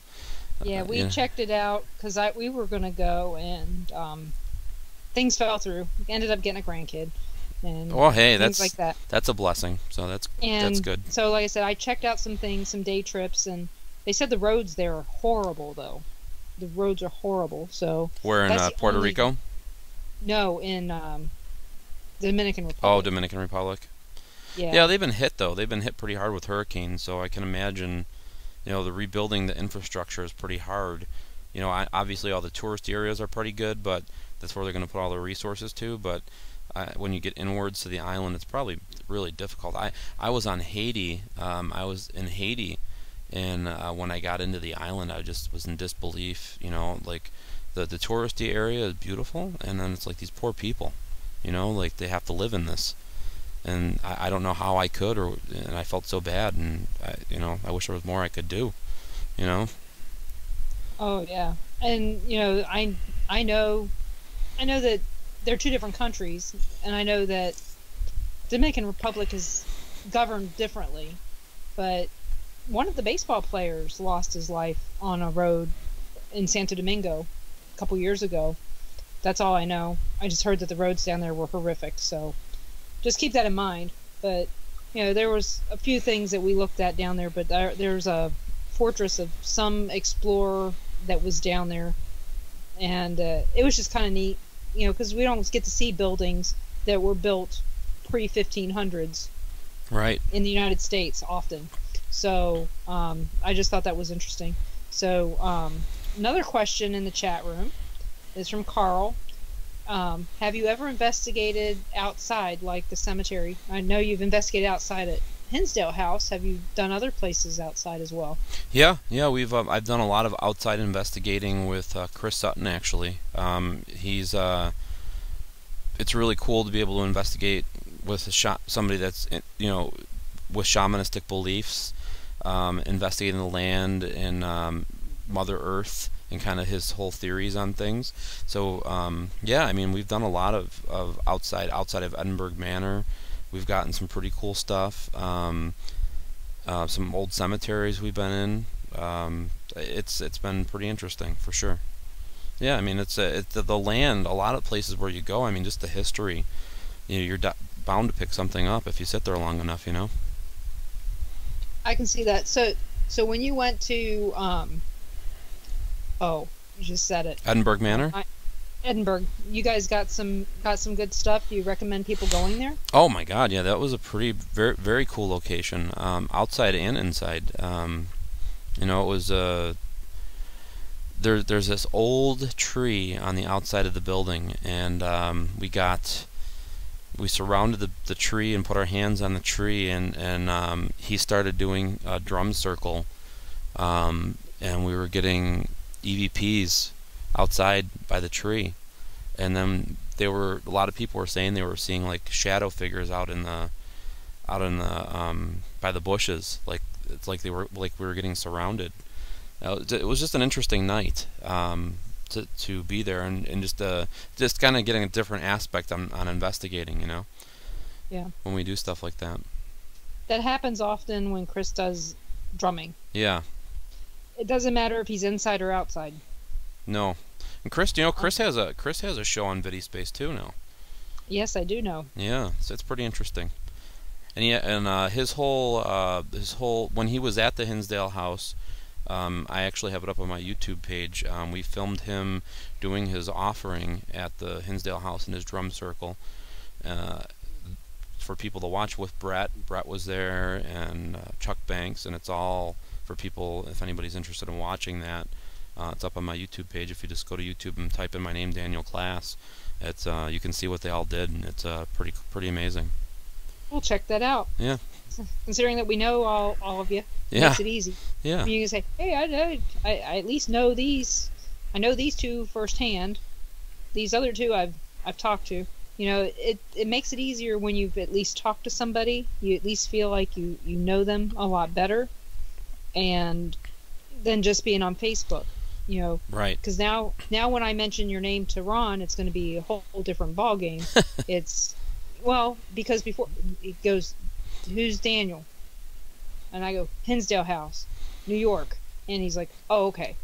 And so next week I've got June Lundgren, and I'm gonna have to spend the whole next week going. She's on Ghost Adventures this week, on the one that just aired that I haven't seen yet, the Norblad Hotel. So you guys see that.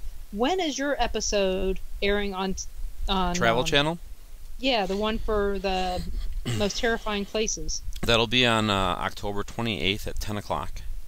That's funny because that's the same time that Cheryl Ann Fletcher, hers is going to be on as well, from Nebraska.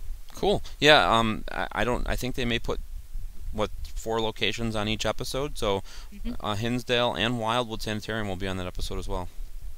So you guys check that out. Set your DVRs for that, and because I'm waiting for that to come out. Because I know the first episode that I saw of Most Terrifying Places had Alex Matsuo on it, who was a prior guest of mine, and she has a saying that I love. It said, she tells people, for paranormal investigators, don't tell somebody it's a demon, because then everybody else after you has to spend all their time proving it's not. Because I hate going into somebody's house and they're going, well, the paranormal team that was here told me it was a demon. Right. Yeah, that's... And then you have to spend... The word is used way too much. It is. You have to spend all your time proving it's not a demon. How often have you witnessed something that might have been a demonic haunting? In the 10 years I've been doing this, probably 2, and it's not something I dealt with either. I bring somebody else in for it. If it's something I deem not in my realm to deal with, I bring getting somebody else in there. Is that the reason why you brought all those light workers to Hinsdale? Because you wanted to make sure it wasn't demonic? No, I don't feel it's demonic. I feel like what they deemed as a demonic entity back in the 1970s. This is, you got to remember, this is back before the movie The Exorcist came out. It was taboo. It wasn't something that was generally put out there, and they were a very Catholic family, and it was put out in the papers, and they were getting ridiculed. So it was either angels or demons back then, and there's definitely a bastard of a spirit there, but it's not anything comparable to a demon that I've ever dealt with. There's been people that have gotten scratched, but you have to prepare yourself no matter where you go when you're doing what we do. And I always warn people when they go in there that you have to stay grounded. You have to kind of stay in a positive light. If you feel things are changing, speak up. Let one of us know so we can get you out of here. We don't want anybody to be affected like the way Nick was during the episode. He opened himself up to the elements of that house and really let what was there in. And we've never had an issue like that again. Knock on wood. But there has been one other situation, but we've dealt with it. And you just gotta definitely stay on your toes there. And eventually, I would love to have the place cleared. It's not. I'd love to be able to help the spirits that are there, if we can. It's many have come and tried. And me bringing in the 7 light workers to the outside definitely lightened it up a little. So it may be a situation where I have to bring in an army. I don't know yet. Was there a reason why you chose 7? No, that's just who showed up. I invited Chuck and Chris and Brett and some of the, like Candy Orton, some of the people that were on Chuck's network that were close by. They asked if they could come, and I said by all means. One of the psychics that I work with came to help with the tour, and it just ended up being 7 of them. So. I just asked. I was just wondering if there was a significant to the. No, not for me at least. No, that's just how many ended up being there that night. Because 7 is considered a bad number so they say. Yeah, I don't. Yeah, I know. So it is what it is. Yeah. Gary from CC Paranormal. He's also a minister in Caldwell County, Missouri, and he asks, What do you feel about dowsing rods? Can a person actually believe that the dowsing rods are telling them a story? That they're Well, factual? I don't. I mean, they've used them for years. I don't use dowsing rods myself. There's people that live by them, but when there's human interaction, owners, and they start moving back and forth, I may be a little bit more compelled to believe that something's happening than if they're being held by human hands, because those human hands twitch, they move, and it's just that's just my personal belief. But I don't deter people from experimenting or trying things and testing new things out for themselves. Yeah, and that's the thing. You can just shift your weight a little bit, and they change. Exactly. Yeah. So I've tried them, but that was in the beginning stages of paranormal research for me, and I determined that wasn't something that was going to be indicative to me getting good paranormal research for myself. Right. I mean, and when you first start out paranormal investigating, I believe it's sometimes it's the beginning. Yeah. And you determine, am I going to spend $400 on a camera, or am I going to spend $20 on dowsing rods? I'm going to get the dowsing rods first and try those out, Or am I going to pull some hangers out of the closet and make my own for free? There you go. Which is what I did. And that's what I did. I have like 6 pair now. Yeah, I have my first pair. I got them at a Paracon, and they're pretty. Made out of have copper. A pretty pair from McPike. I have a very pretty pair from Kara Shoplin. Her husband George was on a Ghost Adventures episode. I have Ron's heavy duty pair made by Gary. We have that. I actually have a collection of dowsing rods. So I actually have a telescoping pair. Nice. That I can use as when I speak as well as a to point. Mm-hmm. Oh, that's neat. Pointer. But I can also make them as small as I need to. So they're perfect for putting in your suitcase, and they don't usually get you in trouble with TSA. Right. Which I had dowsing rods the last time. But hey guys, come back here in a few minutes. We're gonna continue talking to Daniel Klaes. We're on WBHM Digital Broadcasting out of Birmingham, Alabama. Take a short break and come back. See ya.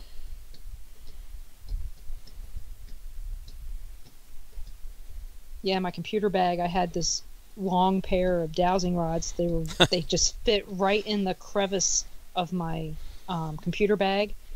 They may not have seen them because they fit just perfectly in that corner. And it's like, it's my work one. Nice. You really learn all the tricks, don't you? When you do the paranormal speaking and you travel around. And man, I remember the first couple of gigs I went on, I was paying all this extra money for luggage, for the band, to bring in the banners along with me, and I'm like, now I have these little compact. You just look around when you go to these things and see what people have and how I can fit this into this bag, or now I can fit everything in one bag.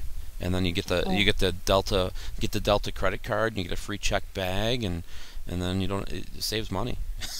Oh well, we go to Vegas every year to see our granddaughter. Well, we've got another grandkid coming, so we're going to be going more. But since we go to Vegas, we end up becoming friends with TSA agents. There you go. Way more than we want to, and not in a good way. So I figured out. You'd think they'd let you go if they know you. No, they don't know us that well. But when I was traveling for work, I had it all down. I could get everything in one bag. My computer bag would be perfect. I could go through Atlanta airport, no problem with everything. Not now. I just can't do it now. But, because when I'm going to Vegas, I pack all this stuff up to take. I got all these presents for the baby. So we have one whole suitcase full of presents for the baby. Ah, well that. I don't know what I'm going to do the next time when there's a second baby. You pre-ship the presents before you go, a week before. Say, do not open till I get there, and then you don't have to worry about it. But with Southwest, I get 2 checked bags for free. Well, then you deal with the TSA. That's your problem. Hey, that's right. You make that choice, right? No, they're checked, remember? They're checked bags. Yeah, I don't have to touch them. Oh, well then. Oh, I thought maybe they were putting off the sensors or something like that. No, the computer. Live. What'd you say? Now. Live. Welcome back to the Paranormal Pride. we're back with Daniel Klaes. I hope everybody's having a great time. I hope everybody has had a chance to ask their questions. If you haven't, this is it. You've got 15 minutes or less to ask those questions that are burning in your mind. You need to have Daniel Klaes answer for you. Because I know I still have some, and I want you guys to ask your questions because yours are much more important. So, for me, so what are you? So you have events this week. What events do you have going on this week? This week we have an event on Friday night at Wildwood Sanitarium, which is a public tour. Saturday we're doing a public overnight investigation at the Hinsdale House with Para Expeditions. We actually come in and we kind of go over all different types of experiments with the folks to spend the night there and get to actually dig in a lot more. And with the investigation, we keep it a really small group when we do these, and it's like becoming your own ghost hunting team for the night for people that don't have a team. And then we do that once a month at the Hinsdale House.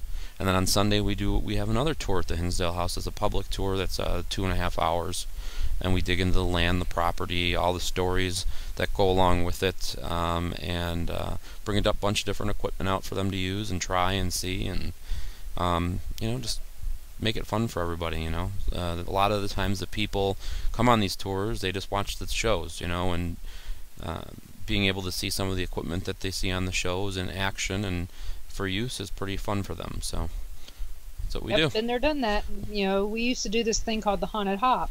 We would take them to 2 paranormal locations and dinner, and we would show them all the equipment and let them go and investigate some on their own and put them back in the bus and take them back. It was short. It's over a 3-hour period, but Right. It was fun. Right. And that was the whole thing, was to get their feet wet. Right. Not to immerse them or drown them in it like an overnight, but it was this, hey, we're going to get your feet wet, and if you want to do an overnight, then, here's the information for that. And so I like that that's what you guys are doing. You're teaching them how to use the equipment, and you're probably teaching them the right way to use the equipment. Right. And which is important, because that's just really important, because they need to know, hey, your cell phone's going to make that millimeter go off. Do you mind if I ask you a question? Sure. What's your thoughts on kids in the paranormal, like teenagers, things like that? If they're well grounded, I think that it's okay. But if they're not, if they have if they're not mentally, thank you, Ron, so much. If they're not mentally stable, I don't think they should be involved, honestly. But I had my children, 3 of my 4 children are involved. Mm-hmm. But my oldest is 31 now, and my youngest is 19. My 19-year-old was involved when she was 12 at Sally House. Once it got too scary, we took her out, and that was it. We let her make her decision based on the fact of what we knew. Once I knew more, I didn't let her go. So I also did it based on maturity at the time. She was more mature at 12 than she was at 16. Now my 25-year-old, she wants to go on every paranormal investigation that she can, and she has been that way since she was 16. Right. Then my daughter in Vegas, she's interested in UFOs. She just thinks that's neat. She'll sit outside and look up at the sky. It's kind of a different aspect of it, though. Yeah, but you can't see anything. Well, I guess at Mountain's Edge you can. Where she's at, you can. She lives about 10 miles from Bonnie Springs Ranch, where it's not as bright. She's on the dark side of Vegas. And so she's interested in that. She's been wanting us to go down to Roswell and things like that. So, but she got into that as an adult. But we lived in a haunted house, so we have a different perspective. The house that they were born into was haunted from day one. Right. So, and then they have a mother who tends to spirits tend to contact me. Long story short, my father was murdered when I was a kid, so I've always had spirits around me because of him. So I always have something. And so 2 of my daughters are empaths, and they see spirits anyway. So I'm not a good one to ask. No, you're a good one to ask because that's kind of my same belief system with it. I've taken some. Not that I've taken any that even bothers me, but I like to ask people's opinions on it because I support if especially if they're mature enough and if they have a parental okay to do it or they have parental support. If a child's really that into it, I think that they can even come up with better ideas than some of us sometimes because they're out thinking outside the box. And there's this group of kids. There's a charter school in Buffalo that actually has a paranormal club, which I think is amazing. And it's a Catholic Christians, charter school, and all the parents have to agree to let their kids be in this club. When they go on a field trip, they have to agree to let their kids go to these haunted locations. And they've gone to the Statler with us, and they've gone to the Hinsdale house. And taken a little backlash for letting kids do this, but they're mature. They do a better investigation than some teams that I've seen.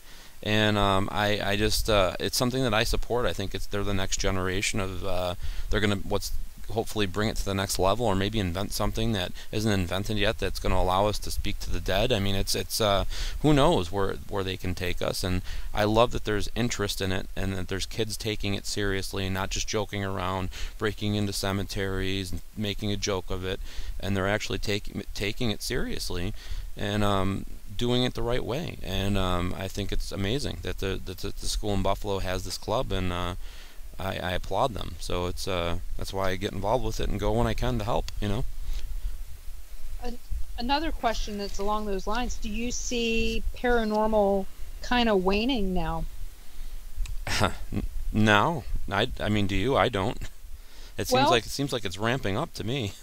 Well, because it's October, but yeah, like outside of October. So take out October and the end of September. Because I was looking at the Villisca Axe murder calendar, okay? And for years, that thing was booked solid except for the 6 days that they don't book. Right. And suddenly, you could book it in October. Suddenly, it was open in November and things like that. It's like, wow, we could actually get into the Villisca Axe murder house. And we've, so far we haven't needed to get in there because it's just as active during the day as it is in the night. Sure. So why spend $470 to go spend the night there when I can go in for $10 during the day and get the same amount of activity? Sure. And if I go during the week, there's nobody there. I'm all by myself. See, I think save a lot of money. I think that there's a lot that has to do with pricing with these locations. I think that it needs to get to a level where it's fair for, I think there's a lot of advantage being taken of people that are interested in the paranormal. And I think that it needs to be leveled out because anybody can go buy an old decrepit building and say it's haunted and charge $1,000 and not do anything to fix it. But I think there needs to be an even playing field. And some are going to get it, some aren't, and also the owners of the building, how much are they promoting it? Are they getting out there? Are they going to the events and promoting the location anymore? It's you can't just wait for a TV show to come along and put it on TV. I mean, I'm going to events every 3 times a month, talking about it and promoting it. And my calendar's full. I don't have a weekend, like I was booked through October, November, 8 months ago. Every weekend, it's hard to get a weekend date at the Hinsdale house, and it's getting there for Wildwood, and it's you have to put into it what you want to get out of it. The question remains, though, since you're booked that far out for you personally, does that make it hard for you and your family? No, because I time? have. You also have to trust people. You have to find a team of people to work with that you can trust. I have a house manager. I have a groundskeeper. I have 3 teams of paranormal folks that help me out.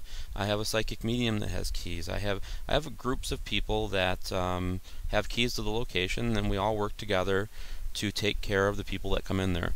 We're all on the same page as far as the history goes. We're all on the same page as far as the story that I want out about the house. I don't want any crap fictitious stories out there. I only want the truth.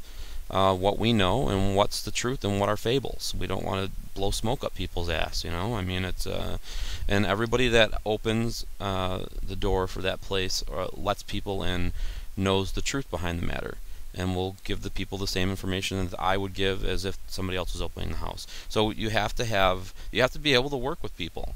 And I think employing people to be part of it, you're going to get more of a reaction from it too. If somebody feels part of that location, they're going to be more prone to promote it, And I have great teams of people that are out there saying, "Oh, you should go to the Hinsdale house because we're part of this place." And so many people say they're part of it, and I don't care if people don't know who I am. I just want people to come there and experience the place, So. Well, you know what? You get props from me for the truth. Because there are so many places out there that they latch on to an urban legend and they never find the facts that go with it. Yeah. And one of those is if you watch anything about the Sally House, you will find 12 different stories on 12 different shows. And I can't stand that. And if you ever honestly want the truth about that location, please ask. Yeah. I will tell you the God's honest truth from the time that the house was built to the day I walked out of there on September 30th. And it's an amazing history if they would use it. And I found that people are more prone to respect the location when they don't have that smoke blowing up their butt.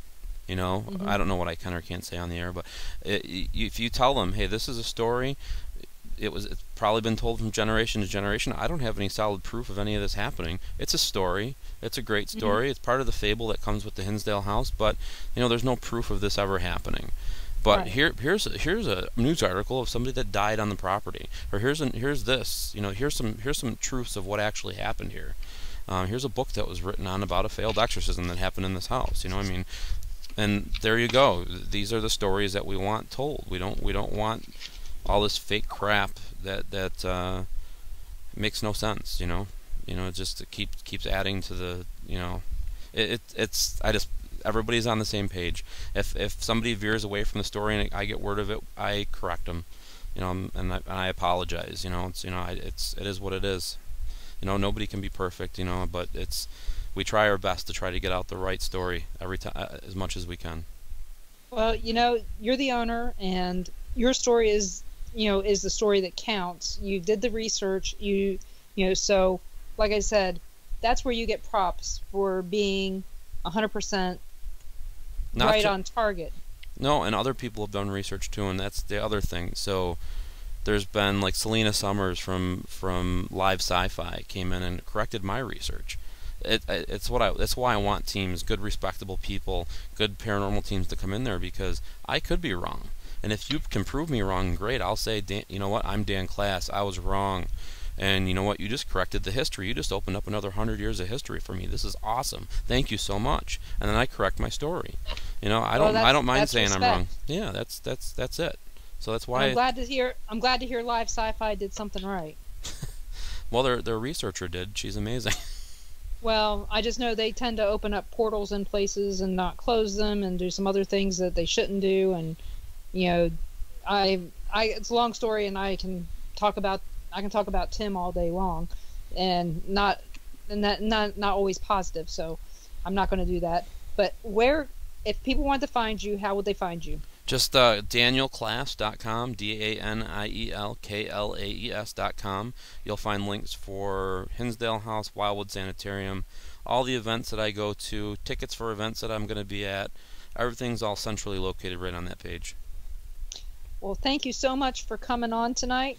Everybody tune in next week at the same time for June Lundgren, and make sure that you guys check out Ghost Adventures, the new one, the Norblad Hotel. That's the one with about the Ghost of the Pacific. So check that out and see and have all kinds of questions ready for June. She's also an author, so check it out. And we'll be doing live from Gatlinburg, so you got to tune in. So see you guys next week. Thanks.